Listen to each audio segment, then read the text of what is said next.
françaisdanslemonde.fr, la première plateforme multimédia d'aide à la mobilité internationale. Bienvenue sur notre podcast. Je suis Gauthier Seyss et j'ai le plaisir de vous emmener aujourd'hui à Pékin avec Nathalie Tritzler. On est dans le cadre du partenariat avec la FIAF. françaisdanslemonde.fr, le podcast. Bonjour Nathalie. Bonjour Gauthier. Je t'ai demandé si tu parlais mandarin, tu m'as répondu Ni hao. Je te laisse faire. Moi, mon niveau de mandarin est juste au-dessus de 0. D'accord. On va revenir sur ton parcours d'expat. Dis donc, t'en as vu du pays, hein ? Oui, j'en ai vu. Je suis un peu une baroudeuse. Oui. Tu es originaire de Carvin, dans les Hauts-de-France, mais tu vas pas connaître cette région très longtemps puisque ton papa est militaire à 1 an. Tu pars t'installer en Allemagne. C'est le FFA, c'est ça ? Ça voulait dire quoi, FFA ? C'était les RFA. C'est une garnison allemande. C'était à l'époque. Enfin, je me souviens plus trop. C'était, c'est vrai, c'était un régiment. Enfin, c'était l'armée qui allait en Allemagne. Ouais. Voilà.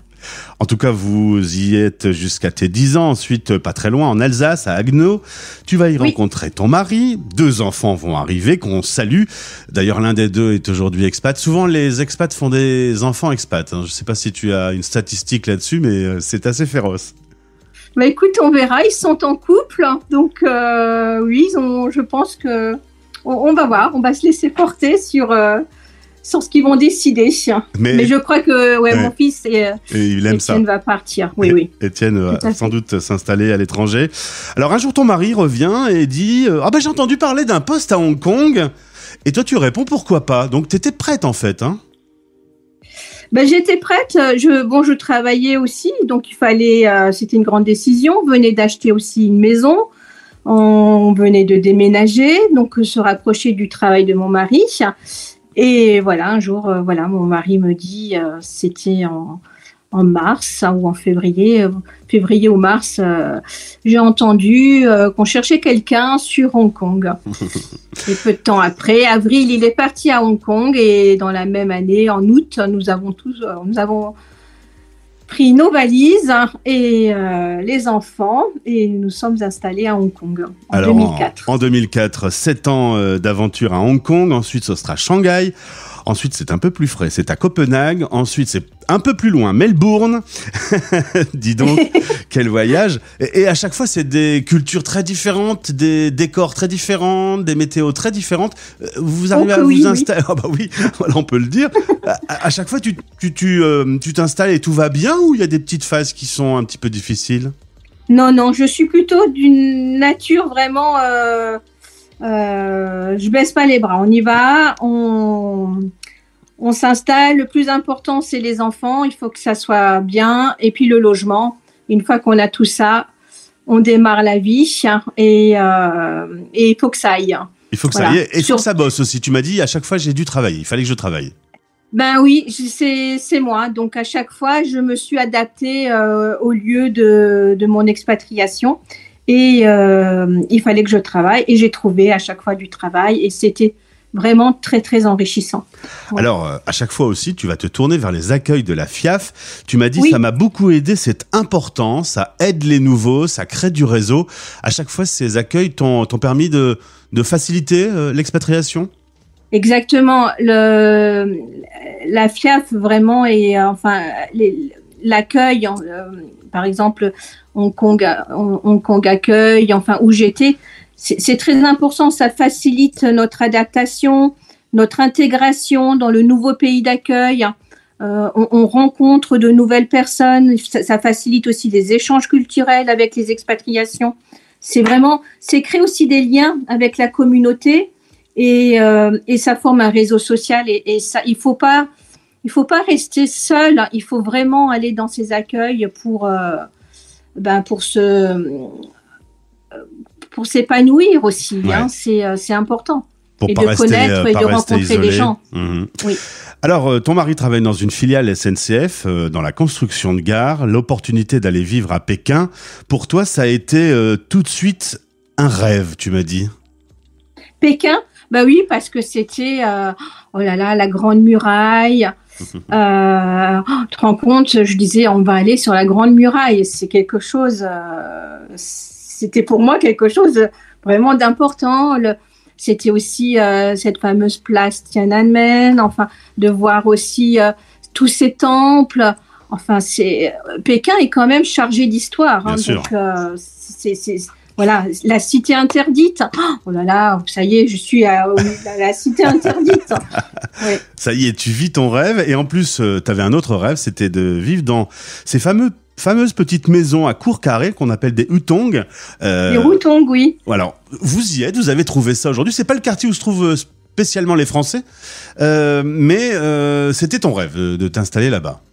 Exactement. C'était mon rêve d'avoir, sachant que je ne parle pas pas du tout mandarin, donc habiter dans ces quartiers-là, on se mélange vraiment avec la vie et les habitants chinois, et là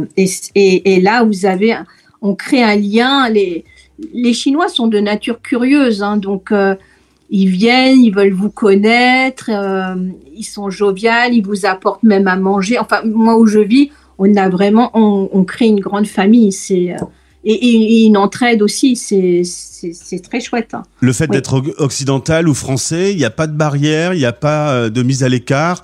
L'échange avec les locaux les échanges sont agréables ? Ah oui, très agréable, très très agréable. Et même, vous voyez, il y a des enfants qui vont venir avec leur famille, et puis la famille va dire à l'enfant, vas-y, essaye de dire bonjour, mais en anglais. Donc ils vont vous dire good morning, et c'est mignon comme tout.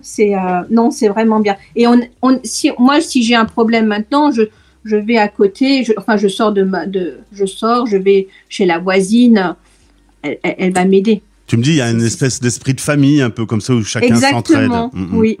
Alors, tu fais tout à vélo, ce sont des petites ruelles assez étroites. Et paradoxalement, le calme est assez présent. Il y a beaucoup de scooters ou de voitures électriques. Résultat, c'est pas une ville bruyante ? Alors, dans les hutong,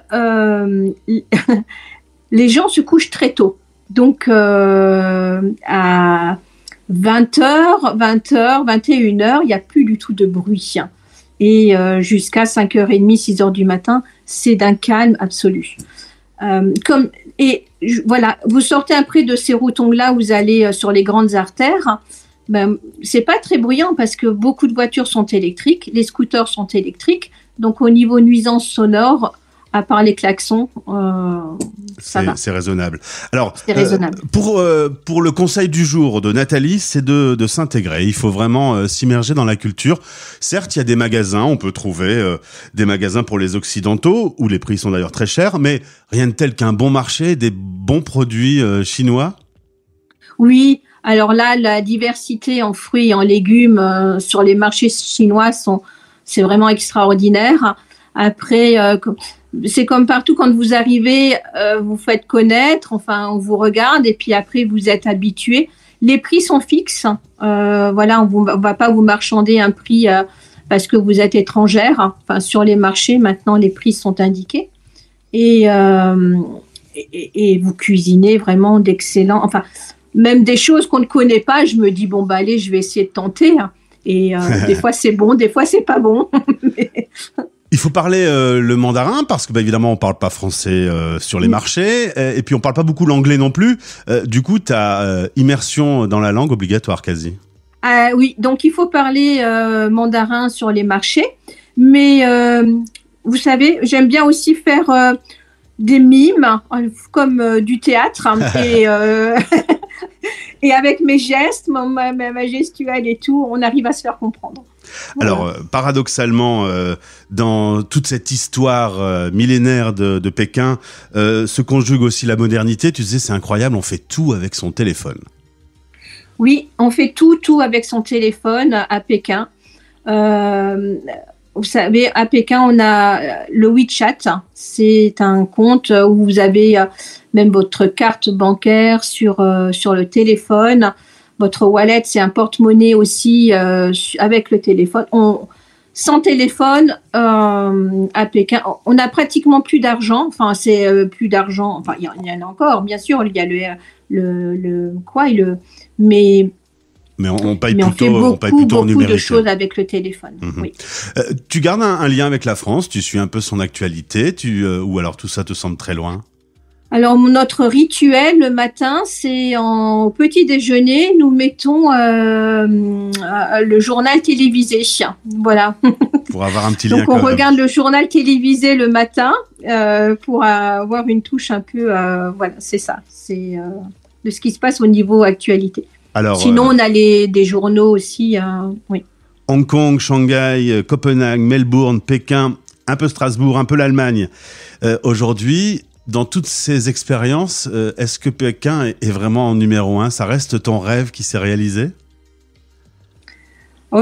J'ai eu plusieurs rêves, mais oui, Pékin, je pense que ça va être ma dernière expatriation avant un retour après à la maison à Schwabiller, oui, en Alsace. Et est-ce que tu allais te promener sur cette fameuse muraille ? Plusieurs fois.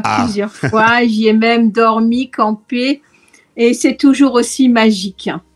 C'est coucher de soleil, c'est lever de soleil, c'est extraordinaire. Eh ben dis donc, ça donne envie d'aller s'y promener. En tout cas, on peut s'y promener un moment parce qu'elle est bien longue, hein. Elle est bien longue, oui. Puis il y a plein de sentiers. Enfin, il y a la muraille qui a été reconstruite, donc vraiment où on peut se balader sans problème. Et puis après, il y a un peu la muraille sauvage. Et ça, c'est magique. En tout cas, si vous vous apprêtez à vivre à Pékin, eh bien, contactez Pékin Accueil. Nathalie en est la présidente depuis quelques semaines. 2465 Français recensés. On l'a dit, ça a un petit peu baissé depuis le Covid. Vous avez une centaine de familles aujourd'hui dans l'association qui ont vraiment besoin de cet accueil pour se sentir bien à l'arrivée. Tout à fait. Et il faut que les gens n'hésitent pas à nous contacter avec Pékin Accueil, parce que c'est important. Il ne faut pas que ces personnes-là restent seules. Et puis, on est vraiment bien aussi. La FIAF représente vraiment un super réseau auprès des pouvoirs publics. Et voilà, on n'est jamais seul. Faut vraiment. C'est important parce que il faut pas que c'est. Il y a des gens des fois qui n'osent pas. Il faut qu'ils franchissent ce gap. Oui. Et en tout cas, si on a besoin de conseils, on peut contacter Nathalie et tous les bénévoles de Pékin Accueil. Merci beaucoup pour ce témoignage. Je vais te laisser du coup, je sais pas, on a un petit peu de décalage horaire quand même entre la France et Pékin. Il y a 7 heures de décalage, oui. Eh ben, je te laisse vaquer à tes occupations. Merci beaucoup pour ce témoignage passionnant et au plaisir de te retrouver. Merci beaucoup Gauthier. Françaisdanslemonde.fr